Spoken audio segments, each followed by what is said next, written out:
Les plus belles BD feront pas des films et les beaux films feront pas des belles BD.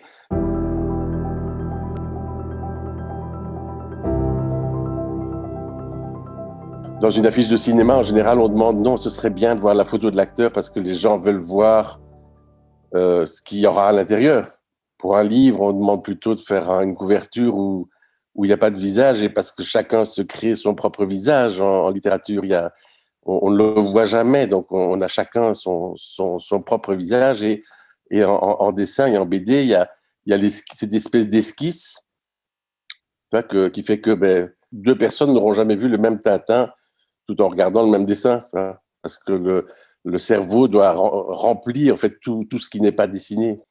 C'est un super beau dessin. Ça avait été commandé au départ par le Pacte. Le Pacte fait souvent appel à des dessinateurs en espérant chaque fois que ce sera la bonne ou en fait une belle affiche sera mieux qu'une affiche efficace et promotionnelle. Mais en général, on retombe toujours sur le fait qu'au moment où le film doit sortir, ça a une fonction qui est plus commerciale qu'artistique. Et alors, c'est super parce après on voit les quelques-unes qui n'ont pas été utilisées. Et c'est là qu'il y a des bijoux, évidemment. Les plus belles sont celles qui ne marchent pas en tant qu'affiche commerciale, mais qui marchent super bien quand on a vu le film et que c'est un peu comme c'est la Madeleine de Proust du film qu'on a vu.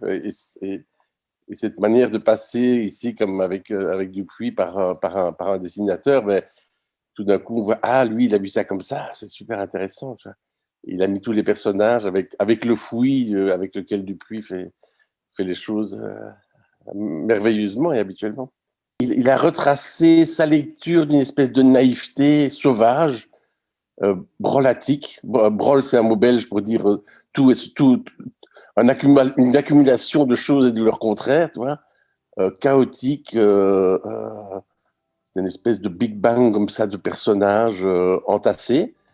Et le fait de faire un tas et que ce tas ressemble à une pyramide avec la petite fille au-dessus, ça, je trouve une idée formidable.